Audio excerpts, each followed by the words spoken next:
Our first speaker today is Walter Pike, and I remember meeting Walter, and to me, Walter was this English gentleman with this lovely voice who just put things over so beautifully. And that was what impressed me about Walter, and from there, the relationship grew, and we bumped into each other on numerous occasions, and the relationship just got stronger. So I've invited Walter here today to share with us a bit of who Walter is, and probably the things that he's grateful for in life. Walter does a lot of things around Rhino. Walter's involved with many, many charities, and I just think of one of them, Slut Walk Joburg. So I'm going to hand over to Walter and let Walter take it from here. Thank you. Okay. So, we would hope it wasn't just the voice. Maybe I had something useful to say as well. Okay, I actually decided that I wasn't going to talk about social media today, but there is one thing that I want to say, because I speak about social media so much. And a lot of the things I say are not necessarily what everybody else is saying. Like, I don't care how many followers you've got. I care how they're connected and how they move and where they move into the places. And my business is this whole idea of how do I get ideas to spread? How do you use not only social media, but the whole thing that we have, TV, radio, people sitting around the braai, people speaking, people on Twitter, people on Facebook. How do we get them to spread their ideas? And then how do we use those to change the world? And that's what my business is. It's changing the world using these tools. And I operate in those three spaces that I haven't politics, social change, and brand stuff. And it's really, really exciting because this world is just changing all the time, and I'm learning stuff every day. One of the things that we did this week, Thursday, this is a hashtag that you can follow, which has been like really, really successful. And in fact, the Sandparks lady came to me while we were doing this and said to me, "Walter, you trending." So I said, "Who's trending? Rhino War trending?" So she said, "No, Walter Pike's trending. Sandparks is not trending, but Walter Pike's is trending, and the Rhino War was trending on this thing." What we did was we handed over this aircraft. This aircraft is a military spec helicopter. It's just been decommissioned from the British forces and is now being used because it's got night flying capabilities, instrument ratings and things like that you can fly at night. I don't know the detail, but that's what happens. And for the first time ever, South African anti-rhino poaching people own the night. Okay? And when do the poachers poach? They poach at night. So it's going to change the whole way the whole thing works.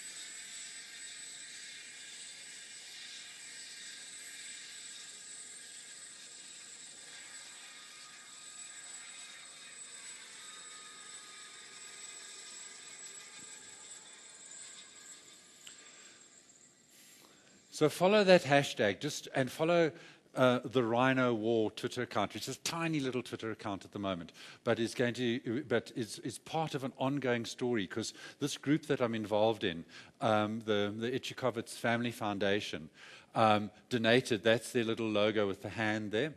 And I took that picture because I thought it was really cool, because there's a helicopter with big danger signs, like poachers kind of beware.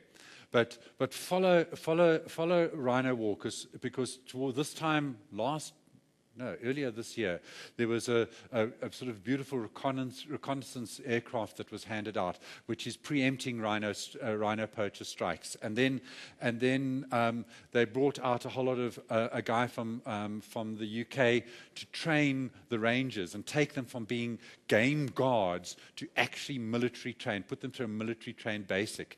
And I mean, these guys couldn't hit a target from 25 meters with an R1 when they started working, a target kind of the size of this thing. At the demonstration, when we did the media launch, they were shooting at 600 meters, at 210 drum, which is about the size of this whole podium. And the guys, 5 shots, they hit the drum once. And then I luckily got a chance to have a shot, and I missed it by a meter, which I thought was like really, really good. But it's that, and then this aircraft, and then there's other stuff coming. So we hope that we're going to be kind of like turning the war on this rhino poaching stuff. But one of the things that we're moving into now is this idea, and I don't know how substantiated it is, that actually Renamo, there's a bit of an upsurgence in Renamo in Mozambique. So the sort of bush war in Mozambique is starting to come back, and the thought is that they are being funded by rhino horns. So this sort of escalation of this war just gets bigger and bigger and bigger. But follow it and tweet it, and even go and look now. The hashtag is still active, so go and look and go and retweet some stuff. But what I want to talk about, though, is about something that kind of like my whole life has been sort of either been part of this game or not part of this game. And I just thought I'd share this with you. I don't know if anybody's ever watched Polo or knows anything about it. But there's a lovely rhyme, a lovely kind of like thought that says, let other men do other things, but the king of games is still the game for kings. And Polo, to me, when I can remember almost my earliest thoughts were going to the Addo Polo Club with my dad when my dad used to play and buying Cokes for a tikkie. I mean, and most people don't even know what tikkies are. I used to buy a Coke for a tikkie. I mean, who knows what it'd be worth? 2.5 cents, I suppose. Hey? It went to 2.5 cents. So you'd buy a Coke for a tikkie and then watch that was happening. And I'd dream of getting to get to ride and then learn how to play. And I had this little Basutu pony that was quite small, and I had one of my dad's polo sticks cut down, and I started playing, and then got up through school, and I was offered an overseas trip with the school, and I said to the folks, I said, no, I'll do a deal with you. I won't go overseas. Just get me another polo pony. And so I sort of built myself up into that, and then went on at school, and then into as I finished school and went to university. I made my decision as to how I was going to be educated, that I was going to go to Natal because Natal was where the center of polo was, and I was going to do a BSc agriculture because you could only kind of like do it there or Stellenbosch or something, and that was the English university that you could do it. So that's how I convinced my folks that I would go there. And then I wrote a letter to the chairman of the Lions River Polo Club. I'll never forget this thing. I said, "Dear sir, I'm coming to Maritzburg Varsity next year. I would like to play some polo. Do you think anybody's got some ponies for me? I'm not bringing any horses, kind of like yours sincerely, Walter Pike," on my school kind of letterhead, and off it went. And a couple of months later, the committee of the Lions River Polo Club have met, and please will you come along and we'll see how you can ride. And I got there, and after the first day, Saturday, I mean, I had 3 chuckers. I think somebody lent me a pony. The one guy came to me and said, "Walter, you can ride. I've got to play hockey tomorrow. All my string is going to be there." And there's 2 other guys said, "Take 2 ponies each." And I took their 2 young ponies. And from that day onwards, we used to play, I mean, a polo game is 4 chuckers in these days. I used to play practices of 13, 15 chuckers. And they just would come into, when they worked out what the chucker board was and how people were going to play, they would just put my cross for me to play every single chucker. Walter, you in red for the whole day. And people would come and give me horses. And they'd all arrive and give me horses. And then they'd come at the end and say, "Walter, the grey that you played in the 3rd chucker, what did you think of it? I want to buy it." Or "I've got this young pony. How do you think we should work with it?" And that was like really, really cool. But of course, I didn't have any cash, and so I was hitchhiking. I didn't even have a car. I used to hitchhike from Maritzburg University to Howick.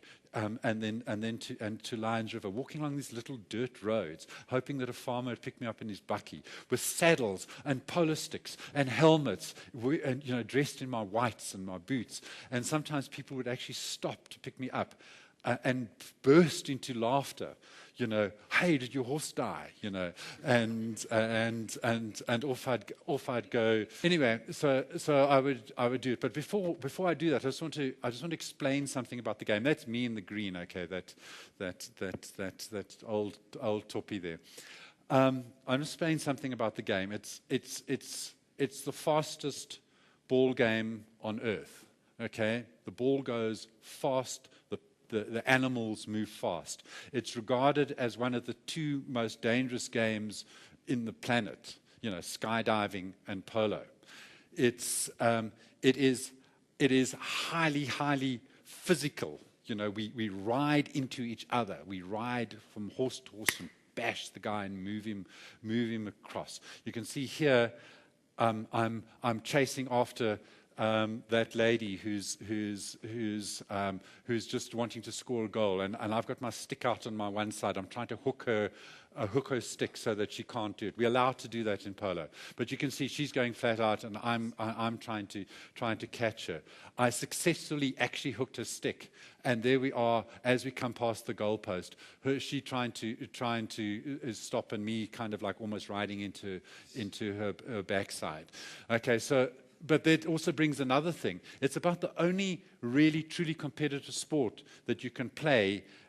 In fact, it is the only one in which women and men play on equal terms. Okay, because there's no difference. We don't take because we've got horses, so we can run fast. You can still use your brains, but you can, as a slightly weaker person, you can still use your brains. But you've got a horse to keep the stature. It's the same with us.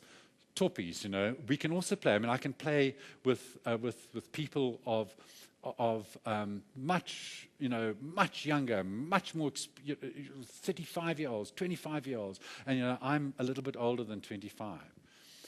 Okay, and here's some more pictures. There's me on my old mare Sadie. It's coming to a stop, trying to change the sort of direction that we're moving in. There's one of my horses, Court Dress, and who's a young new pony, and we off to try and work our way through it. Here's me in that same, because we happen to be marking each other in this tournament. Here's Indigo Amigo, one of my other horses, chasing after Sansi, who's the lady in the white, trying to catch her, and then preventing her from getting to the ball. You can't see the ball because you could have, but it's been cut. It's been truncated in the picture. But on my screen, I can see the ball. The ball's on the right-hand side there, and she's been prevented from getting to the ball. Okay. At that, when you start thinking about this excitement, the excitement that I kind of like feel in this sport, everybody says to you, but Walter, it's so dangerous. What's the guy of your age kind of like trying to do in this space? And why are you trying to play this game? And another little rhyme comes to mind that my dad actually taught me, because my dad and my grandfather used to play as well. It was that. There never was a game for a rational man to play into which no mishap could possibly find its way. And I think it's kind of like really, really true, although he gave up when I was very, very young, because like what does happen in those kinds of situations, my mom decided that polo was a bit dangerous and made him stop playing. There's me rushing along on Sun Emperor. You can see the ball there at the other side, right at the corner. It's just in this picture. I mean, that's the size of the ball that we're trying to hit, going at a speed of about 65 kilometers an hour, and on a bouncing field with a stick that's 52 to 53 inches long, trying to get it through. Okay, so. And that's me on my black mare, Sadie, and in fact, I think just about to hit a goal there, playing on the same side as Sansi for a change. Okay, so why am I telling you this? And I'm telling you this because I gave up this game in 1983. Okay, I played my last tournament fantastically, won it in extra time. Hit a 60-yard penalty right over the top of the goals, rode off, put my sticks into the corner, and gave up. 1983. I played provincial polo cross for a couple of years after that, and then I got rid of all my horses. We sold the farm, kept one who was a racehorse that I bred. He won me 2 races and about 8 or 9 places. and then he was put away, and I kept my saddles and I kept my bridles, and I moved from house to house and place to place, and I went on with my life. And Polo was kind of completely gone, completely disappeared out of everything that I'd done. And then exactly a year ago, okay, well, no, not exactly a year ago, about 14 months ago, I went to go and watch a polo test between India and South Africa. And I took my daughter along, and I said, I want to show you what your dad used to do. I mean, how crazy is this? I want to show you what your dad used to do. And I took my camera, and I took some photographs of the polo, and I thought, oh, I'd like to do this. I'd actually just liked. I mean, I hadn't ridden at all. I'd ridden in the Berg at Cathedral Peak. But in that time, from 1983 until last year, I hadn't sat on a horse other than that time. Not ridden at all. Nothing. Hadn't thought about horses. All that I'd done was move these old saddles that my grandfather had played with. Then my grandfather died in 1927, and these saddles were 100 years old, 110 years old. I'd move them from place to place to place with this idea that I might actually get back into it. And part of the story with that was at a point in my life, your life goes up and down, and certainly my life has gone up and down. And there was a point where I actually kind of thought, well, I'll never get back to this game. I must just write it out of my life. But I did. And somebody lent me a horse. And I went to Nanda, and before that, I went to Nanda, and a guy said, well, can you, let me see if you can ride and see what you can do. So I jumped onto the horse, and the first thing I did was kicked it into canter and started tapping the ball around. Now, I hadn't done that since 1983. And I thought, well, I don't know how, I'm not going to think of what I've got to do. I'm just going to do it, because if I think, I'm probably going to really, really cock this up. So I didn't. I just thought, I just got to trust myself. It must be somewhere. So I went to go and do it. And then he said, well, you can ride. There's a horse that I know that somebody's trying to sell, and that horse was Sadie, and Sadie's old. She's like 18 years old, and which is really very old for a horse. Oh well, is regarded as very old for a horse, and she was much thinner than that then, and I didn't actually want to buy her because she came in a package with another horse, but I got onto her, and I started playing. And the very first ball that I touched, the very first time I hit a ball in the polo field, I put the ball through the goal at the bottom end at Ananda. And I thought, this is a message. You've had a signal. You need to get back into this game. So I got back into. So I started playing her. And then I said, I don't want her. There's other horses. And then exactly a year ago, I went to the racetrack and picked up 2 horses. Sun Emperor, who'd won 5 races and been placed 25 times, and Indigo Amigo, who'd won 5 races and been placed 15, 16 times. And that was a year ago, and I brought them in, and everybody around me said, "You're mad. I mean, how are you going to take these horses, you haven't ridden for forever. How are you going to take these horses and bring them back and start playing polo? You should just get some old horses and get them involved." And then I got court dress a few months later in February this year, and off we went. I started working with these horses and started getting them on, and got them onto the polo field in June. And you can see those pictures of most of those horses. They can already play. It usually takes 2 years to get a horse ready. And in that process, I was getting so frustrated of playing.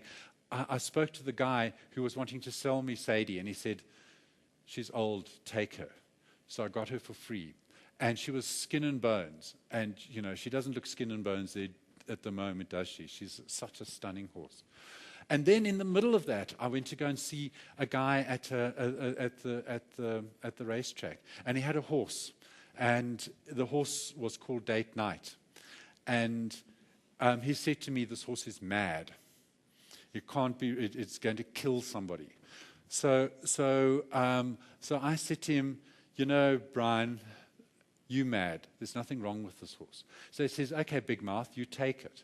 So now I haven't been riding since 1983, and I've just got onto the back of horses, and I've been riding for 3 months. And I say, well, Walter, the horse whisperer, is going to take this bloody horse.